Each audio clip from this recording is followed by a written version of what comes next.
мною принято решение о проведении специальной военной операции. Russia Ukraine conflict को अब 6 महीने से ऊपर हो चुके हैं और अब तक 13 मिलियन यूक्रेन के लोग रेफ्यूजी बन चुके हैं। हजारों सैनिक और सिविलियन मर चुके हैं।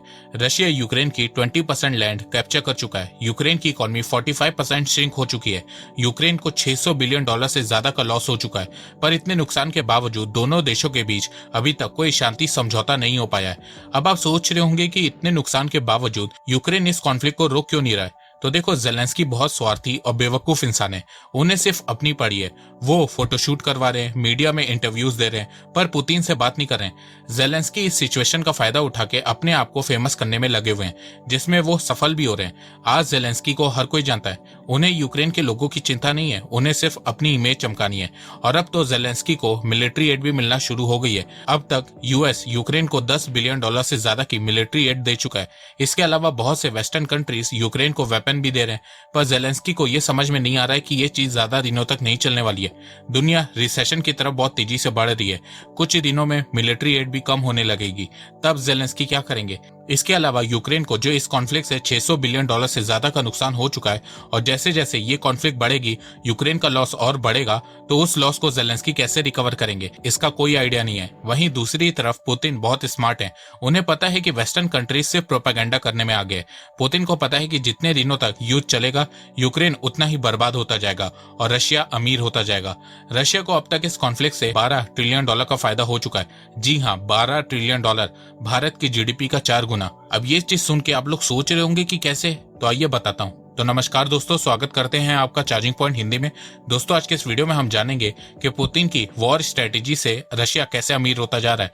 तो जानने के लिए जुड़े रहिए आप इस वीडियो के साथ। जब से रशिया और यूक्रेन के बीच युद्ध की शुरुआत हुई है, तब से ग्लोबली इन्फ्लेशन बहुत तेजी से बढ़ी है। हर सेक्टर में दाम बहुत तेजी से बढ़े, चाहे वो कोल हो, फर्टिलाइजर हो, क्रूड ऑयल हो, वेपन हो, इलेक्ट्रिक कंपोनेंट हो, मेटल हो या एग्रीकल्चर हो। इस बढ़ते इन्फ्लेशन के चलते कई देश बैंकरप्ट हो चुके हैं और कई देश आने वाले समय में बैंकरप्ट होने वाले हैं। यूनाइटेड नेशन ने अपनी रिपोर्ट में बताया है कि अभी तो ये सिर्फ शुरुआत है। जिस तरह ग्लोबल इन्फ्लेशन बढ़ रही है, क्रूड ऑयल की प्राइस बढ़ रही है, वीट की प्राइस बढ़ रही है, इसके चलते 107 देशों की इकोनॉमी इफेक्ट हुई है। 107 देशों में से 69 देशों की इकोनॉमी तो बहुत बुरी तरह से इफेक्ट हुई है, जिसमें 25 देश अफ्रीका के हैं, 25 देश एशिया पैसिफिक के हैं और 19 देश लैटिन अमेरिका के हैं। इस लिस्ट में यूक्रेन भी है, पर रशिया नहीं है। अब आप सोच रहे होंगे कि रशिया पे तो पूरे वेस्टर्न कंट्रीज ने सैंक्शन लगा दिया है, पर उसके बावजूद रशिया की इकोनॉमी कोलैप्स क्यों नहीं हो रही है। तो देखो, वेस्टर्न देशों के सैंक्शन से रशिया की इकोनॉमी को नुकसान तो हो रहा है। Institute of international finance IIF ने अपनी रिपोर्ट में बताया है कि सैंक्शन के चलते इस साल के एंड तक रशिया की जीडीपी 15% तक गिर जाएगी। पर एक्सपर्ट का मानना है कि रशिया को इससे ज्यादा फर्क नहीं पड़ेगा। पुतिन ने यूक्रेन पे अटैक करके रशिया की इकोनॉमी को शॉर्ट टर्म में लॉस पहुंचाया है, पर लॉन्ग टर्म में रशिया को बहुत फायदा होने वाला है। रशिया को इस कॉन्फ्लिक्ट से अब तक $12 ट्रिलियन का फायदा हो चुका है। जी हाँ, $12 ट्रिलियन। वॉशिंगटन पोस्ट ने अपनी रिपोर्ट में बताया है कि रशिया ने यूक्रेन की जो 20% लैंड कैप्चर की है, वहां पे रशिया को $12 ट्रिलियन की नेचुरल रिसोर्स की वेल्थ मिल चुकी है। उस 20% लैंड एरिया में रशिया को coal, oil, gas, rare earth metal मिल गए हैं। रशिया के पास यूक्रेन का 63% coal, 11% oil, 20% natural gas, 42% metal और 33% रेयर अर्थ मिनरल्स जैसे कि लिथियम, टाइटेनियम, यूरेनियम के रिजर्व मिल चुके हैं। रशिया ने यूक्रेन के 41 coal field, 27 natural gas site, 14 propane site, 9 oil field, 6 iron ore deposit, इसके अलावा कई टाइटेनियम, लिथियम, यूरेनियम और गोल्ड की साइट को अपने कब्जे में ले लिया है। रशिया ने शुरुआत में यूक्रेन को हर जगह से अटैक किया और फिर एरिया कब्जा करने लगा। फिर उसके बाद जहां पर रशिया को कोई नेचुरल रिसोर्स नहीं मिला, उन जगह से रशिया पीछे हट गया और जहां पे उसे नेचुरल रिसोर्स मिले वहां पे उन्होंने अपना कंट्रोल को बढ़ा दिया। वॉशिंगटन पोस्ट ने अपनी रिपोर्ट में बताया है कि पुतिन की नजरें यूक्रेन के और नेचुरल रिसोर्सेज पे हैं और आने वाले समय में पुतिन यूक्रेन के और इलाके को कब्जा कर सकते हैं। इससे रशिया को आने वाले समय में $20 ट्रिलियन का फायदा हो सकता है। अब आप सोच रहे होंगे कि इस नेचुरल रिसोर्सेज का रशिया कैसे फायदा उठाएगा। तो देखो, रशिया ऑयल और गैस बेच के पैसा कमा लेगा। इसके अलावा लिथियम से बैटरी बनती है, तो लिथियम इंडिया और चाइना को बेच के पैसा कमा लेगा। इसके अलावा यूरेनियम, टाइटेनियम और गोल्ड को एक्सट्रैक्ट करके रशिया आराम से कई सालों तक अपनी इकोनॉमी को डूबने से बचा लेगा। इसके अलावा रशिया को इस कॉन्फ्लिक्ट से बहुत सारा ह्यूमन रिसोर्सेज भी मिल गया है। रशिया ने इस कॉन्फ्लिक्ट में हजारों सैनिक गंवाए हैं, पर लाखों लोगों को अपने में शामिल किया है। रशिया ने अब तक इस कॉन्फ्लिक्ट से जितना नुकसान सहा है, उससे कई गुना ज्यादा पा लिया है। देखो, जैसे ही रशिया ने यूक्रेन पर अटैक किया, दुनिया में फिर से एक न्यू कोल्ड वॉर की शुरुआत हो गई है। आज रशिया अकेले पूरे वेस्टर्न वर्ल्ड के सामने खड़ा है। वैसे ही जैसे वो सोवियत यूनियन के समय पूरे वेस्टर्न वर्ल्ड के सामने अकेले खड़ा था। वर्ल्ड वॉर 2 के बाद दो सुपर पावर यूएसएसआर और यूएस के बीच कोल्ड वॉर ने पूरे वर्ल्ड का नक्शा बदल दिया था। तो इस न्यू कोल्ड वॉर से दुनिया को क्या क्या नुकसान हो सकता है, इसके बारे में जानने के लिए आप कुकू एफएम ऐप पे the cold war era and it's politics की ऑडियो बुक को सुन सकते हैं। कुकू एफएम भारत का लीडिंग ऑडियो शो प्लेटफॉर्म है जिसमें 10,000 से ज्यादा ऑडियो बुक्स है। सबसे अच्छी बात यह है कि मेड इन इंडिया ऐप है और इसकी रेटिंग 4.5 स्टार है। अगर आपके पास पढ़ने का टाइम नहीं रहता या आपको पढ़ना बोरिंग लगता है तो अब आप कुकू एफएम ऐप की मदद से कभी भी और कहीं पे भी the cold war era and it's politics की ऑडियो बुक को सुन सकते हैं। इस ऑडियो बुक में कोल्ड वॉर के बारे में सब कुछ आसान भाषा में बताया गया है। कुकू एफएम ऐप का ईयरली सब्सक्रिप्शन 399 रुपए का है। अगर आप मेरे थ्रू इस ऐप में रजिस्टर करेंगे और कूपन कोड CPH50 का यूज करेंगे तो पहले 250 यूजर को 50% का डिस्काउंट मिलेगा। मतलब आपको साल भर के लिए 399 रुपए के बजाय सिर्फ 199 रुपए देने होंगे, जो ₹1 पर डे से भी कम है। तो इंतजार किस बात का है, लिंक डिस्क्रिप्शन में दी गई है। कुकू एफएम ऐप को डाउनलोड करिए और अपनी नॉलेज को बढ़ाइए।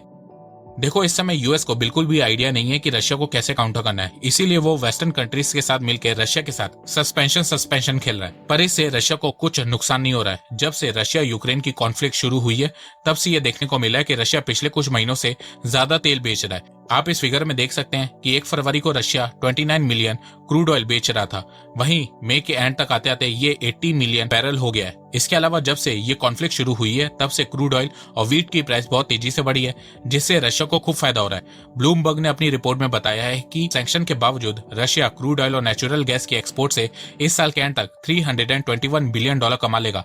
2021 के मुकाबले 2022 में रशिया का ऑयल एंड गैस का एक्सपोर्ट 38% बढ़ा है।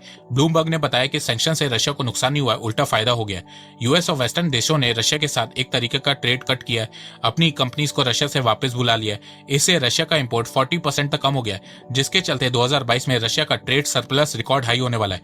ब्लूमबर्ग ने अपनी रिपोर्ट में बताया कि इस साल रशिया का current account surplus record high $240 billion हो सकता है। इसके अलावा पुतिन ने बोल दिया कि जिसे भी रशिया का ऑयल एंड गैस चाहिए उसकी पेमेंट वो रूबल में करेगा।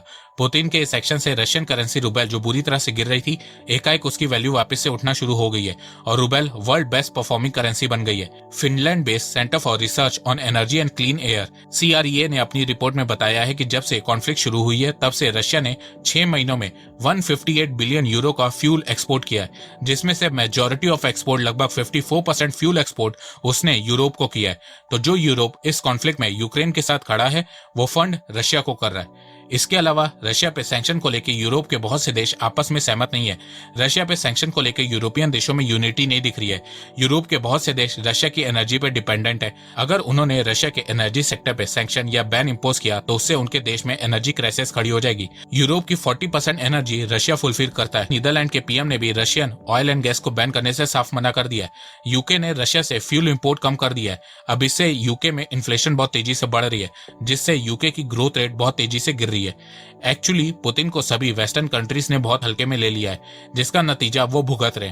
तो देखा जाए यूएस और वेस्टर्न कंट्रीज के सैंक्शन से रशिया की इकोनॉमी को ज्यादा नुकसान नहीं होने वाला है। रशिया की GDP 10-15% गिरेगी, पर नेक्स्ट ईयर से वो वापस से रिवाइव होने लगेगी, क्योंकि रशिया के पास यूक्रेन का $12 ट्रिलियन का नेचुरल रिसोर्स है, जिसे वो एक्सट्रैक्ट करके अपनी इकोनॉमी को आराम से बचा लेगा। और फ्यूचर में हो सकता है कि रशिया वापस से वर्ल्ड टॉप 10 लार्जेस्ट इकोनॉमी की रैंकिंग में आ जाए। तो दोस्तों, आपको क्या लगता है? आप अपनी राय मुझे कमेंट सेक्शन में बताइए। और हाँ, अगर आपको कोल्ड वॉर के बारे में डिटेल से जानना है तो आप the cold war era and it's politics की ऑडियो बुक को कुकू FM पे सुनना मत भूलना। ऐप डाउनलोड की लिंक डिस्क्रिप्शन में दी गई है। कुकू FM ऐप को डाउनलोड करो और अपनी नॉलेज को बढ़ाओ। तो दोस्तों, मुझे लगता है कि अब आपको सब समझ में आ गया होगा। तो अगर आपको ये वीडियो पसंद आए तो आप इस वीडियो को लाइक कीजिए, और अब आप मुझे सपोर्ट भी कर सकते हैं पेट्रियन और यूट्यूब में ज्वाइन बटन के थ्रू। एक बात मैं कहना चाहता हूँ, आप जितनी मेरी वीडियोस को शेयर करेंगे उतनी ही रीच मेरी बढ़ेगी और उतने ही लोग मेरे से जुड़ेंगे। तो वीडियो को शेयर करना, चैनल को सब्सक्राइब करना बिल्कुल भी मत भूलिएगा। मैं ऐसे ही एजुकेशनल वीडियोस लाता रहूंगा आप लोगों के लिए। तो अभी तक के लिए बस इतना ही। धन्यवाद। जय हिंद, जय भारत।